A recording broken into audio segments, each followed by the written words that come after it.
Hey guys, in today's video, I'm going to share with you some things that have helped me to read more books and read a lot more books this year than I did last year. Don't forget to subscribe and like the video for more videos about productivity, motivation, and things like that. The first thing that's really helped me is accountability. So for me, that's looked like making specific goals for not just how many books I want to read in a year, but how many books I want to read per month and even week. When you have specific goals versus just broad statements like, oh, I want to read more books, it's like, okay, well, how many books do you want to complete this year? How many books do you want to read per month? Even when I'm doing like my to-do list for each day or each week, you know, things I have to get done or errands I have to do, I will include like read this much of my book, read this many pages, read this many chapters, or finish this one. Using Goodreads, which is a website/app for books, like it's literally social media for reading, they have a whole reading challenge section where you can say how many books you want to complete by the year. And because it's social media too, you know,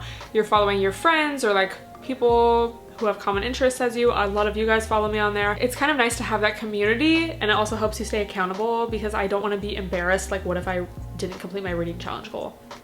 Also joining a book club, which sometimes can be easier said than done. Like sometimes it's like, how do I even find one? But I feel like my community, we be reading, you know, join my Discord. There's a whole book reading server on there where we talk about books that we're reading, and it's just kind of nice to have that motivation from other people and just that sense of community. Like we're all trying to read more. Prioritizing reading has made such a huge difference in how much I've read, which may sound obvious, but let me explain. I would always try to read before bed, and I just found that, you know, I would get sleepy and I just would not really end up reading that much unless the book was really, really good, but that was kind of rare. So what I recommend is finding the time of day that works best for you, where you're able to stay focused and actually set aside time to just read. For me, that's been after my morning routine. I'll go take a walk. Sometimes I'll get a coffee and I'll sit. You guys have heard me say this if you've been subscribed. I'll sit in the park or at a coffee shop and read for like a good hour.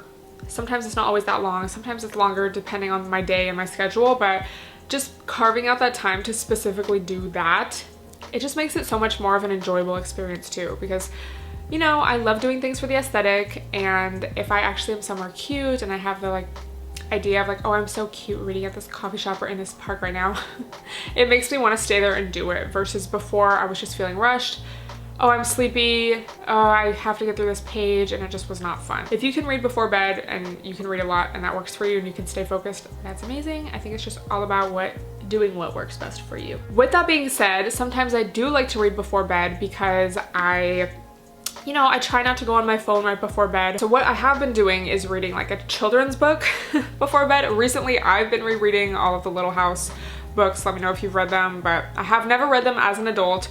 So I've been checking them out from the library, and that's like a great before bed read. I don't really have to pay attention that hard. It's like a great bedtime story because it's just like chill. So if you do like reading before bed, but like you don't want to read your main book because you want to stay focused on that, I would recommend doing that because that's been great too. And also that helps with our next tip, improving your reading speed. If you're a slower reader, it's all the more reason to read more because you can improve your skills. And I looked up some tips, so I'm gonna share them with you guys. One of the tips to read faster and read more is to selectively skim the text. So you're not just like pausing at every word, but you're just kind of skimming the page. And then if needed, you can go back and reread it if you're unsure about something. But a lot of the times we can get the general vibe. Also using a pointer or like your finger under each word, which is kind of the opposite of the last tip, but that can also really help. Also having a purpose. This is really important, I think, to get you motivated and to keep you reading. So things like, you know, having the reading challenge on Goodreads or adding reading on your to-do list, like having that like, oh, this is a task that I need to complete, instead of just like, oh yeah, I wish I did that more. It really changes the vibe. And also reading books that you like to read, but also practicing like with easier books, because it's going to be so much easier to read a Little House book quickly and to practice just like reading really fast with that versus like some elaborate text on our society and just like, I don't know, some like deeper, harder to read, you know, scholarly book. Probably not going to be the best thing to practice reading with. So that's also why I've been loving reading like a children's book or like a young adult novel before bed, because you can kind of practice reading fast, skimming the page, doing all of that, and it's It's like practice and it puts you to sleep, like it really does. My next tip might seem kind of obvious as well, but it's to read books that you actually like. This is also why I really recommend Goodreads and joining the Stella community, because you can just find like-minded people who are interested in the same books you are, and especially when you're getting recommendations like on Goodreads, also reading lists of books that have won awards, like of course the New York Times bestseller list, but there honestly are a lot of lists out there, so that's like a good way to find new books. And you can always Google like top books of this genre for this year, this past year, or whatever. I also have found there to be a lot of really bomb Instagram pages that are just dedicated to books. I will link a couple of my favorites down below, but that's also been great because, you know, maybe you're not on IG, but we're all on social media to some degree. So when you're just scrolling and whatnot aimlessly throughout your day, then you like see a book recommendation or like something you can actually, that's actually like meaningful, it really comes through. So those are all of my main tips. Let me know if you guys have tried any of these or what your tips would be for reading more, and do you want to read more? Is that something you're prioritizing this year? Let me know. And lastly, I just wanted to share a few books I've read this year that I really liked and recommended, but I will also link my Goodreads down below so you can just see the list if you're interested. The first book I read this year was Emily Ratajkowski's book, My Body. This book was amazing. It's kind of a memoir. It's kind of like a collection of essays. So it's about her life and kind of her rise to fame, but it is very relatable, I think most all women would relate to at least some parts of this book, because she just talks a lot about being objectified, and you know, it's literally titled My Body. So kind of the ways that her body brought her to her success, but also the ways in which it kind of like deteriorated her mentally. I would definitely recommend this. I was able to get through this so fast. So 10 out of 10 would recommend. I honestly want to read it again. All of these books are kind of the same, on the same vibe and theme, so you'll see. But then I read Three Women by Lisa Taddeo. This is, I think, technically fiction. It's about three women, and I think it's based on three actual women's lives. This was definitely a lot of tea, but it was not, dude, honestly, I also got through this in just a few days because I just could not put it down. But it honestly was kind of depressing. Like, it's definitely a lot of tea, but it's not just like this light, superficial, like, oh, tea, like, let's talk about affairs, and like, oh my God. It's like really heavy, actually, which, I mean, this book is kind of really heavy too. This book was just like, it was very depressing. I don't want to give anything away, but it was not like, and they lived happily ever after. Like, it's just kind of depressing. So I don't know if this would be like my favorite, but it was very riveting. So, I mean, if you're into that. Also, just a lot of common themes that we universally experience as women, so.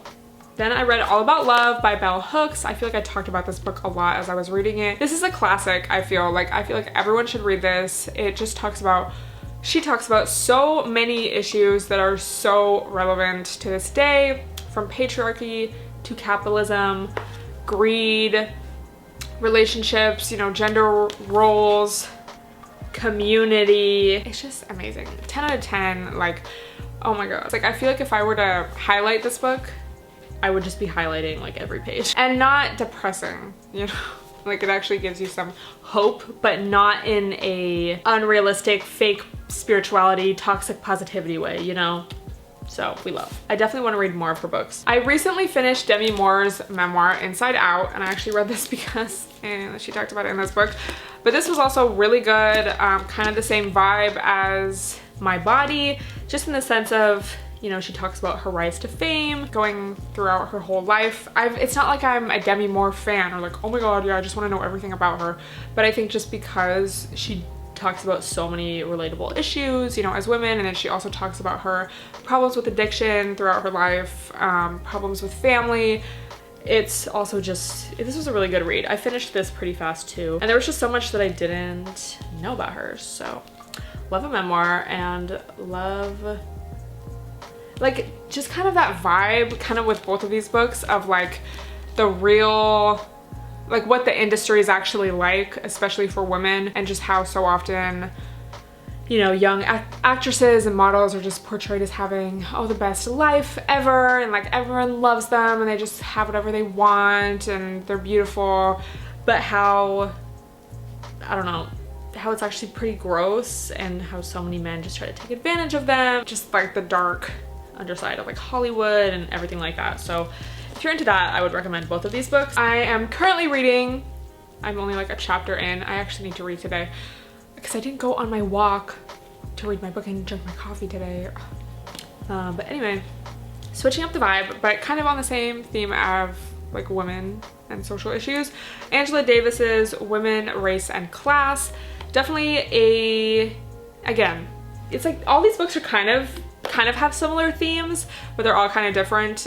This book is definitely the most like dense, I think, of all of these, but you know, I'm only a chapter in. Definitely a lot of information, and you know, it's really important to educate yourself, I feel, especially as a white person. So I will update you guys probably on my podcast about what I think of this book, but yeah, I'm only a chapter in, but I just wanted to include it to let y'all know what I'm currently reading. So again, I will link my Goodreads down below so you guys can check everything out, and I will link all of these books down below as well. But thank you so much for watching. Let me know if you would like more videos as the year progresses on what I've been reading, what I've read, what I'd recommend, etc. Let me know what your tips and tricks are down below, you know, for reading more. And if you're currently reading something, let me know what it is down below as well. Thank you guys so much for watching, and I will talk to you guys next time.